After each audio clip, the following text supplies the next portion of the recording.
எதிர்க்கட்சி அந்தஸ்துக்கு தேவையான 50 இடங்களில் கூட காங்கிரஸ் வெற்றி பெறாது என பிரதமர் நரேந்திர மோடி பேச்சு. பாஜக கூட்டணி 400 இடங்களுக்கு மேல் வெற்றி பெறும் என இந்தியர்களின் மனதில் பதிந்து விட்டதாக ஒடிசா பிரச்சாரத்தில் கருத்து.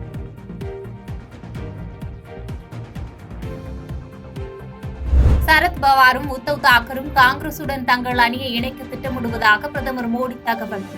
காங்கிரஸில் சேர்ந்து காணாமல் போவதை விட அஜித் பவார் மற்றும் ஏக்நாத் ஷிண்டேவுடன் இணையலாம் என கருத்து.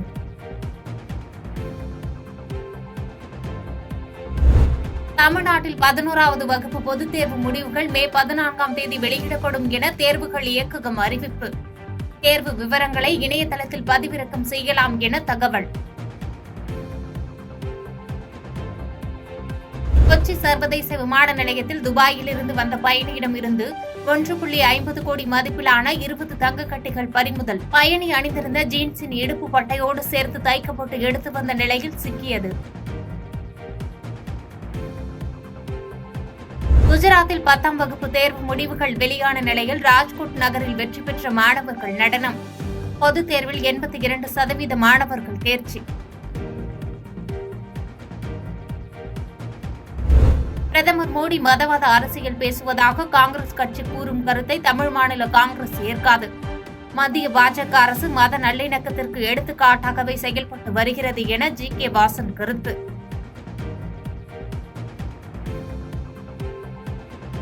ராமஜெயம் கொலை செய்யப்பட்டதை போன்று ஜெயக்குமாரின் மரணம் இருப்பதாக சிறப்பு புலனாய்வு குழுவினர் சந்தேகம். ஜெயக்குமாரின் DNA பரிசோதனைகள் முடிவுகளை ஆய்வு செய்ய தனிப்படையினர் ஆயத்தம்.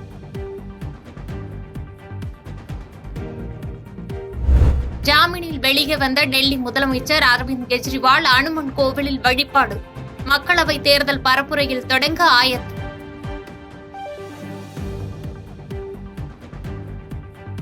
ஆந்திராவில் விபத்தில் சிக்கிய லாரியில் இருந்து 7 கோடி ரூபாய் பறிமுதல். தேர்தல் நடைபெறுவதால் பறக்கும் படை அதிகாரிகள் விசாரணை.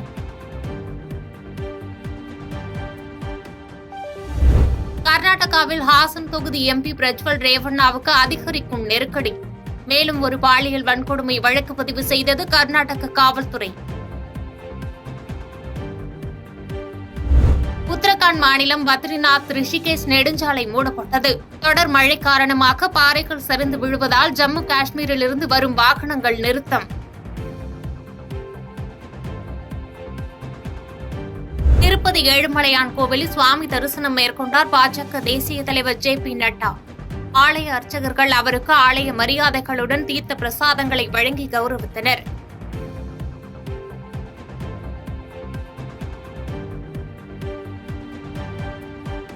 பாதகம் செய்பவரை கண்டால் நாம் பயங்கொள்ளலாகாது பாப்பா. மோதி மிதித்து விடு பாப்பா, அவர் முகத்தில் உமிழ்ந்து விடு பாப்பா. அண்மை செய்திகளை உடனுக்குடன் தெரிந்து கொள்ள இணைந்திருங்கள் இயம்நாடு தொலைக்காட்சியுடன்.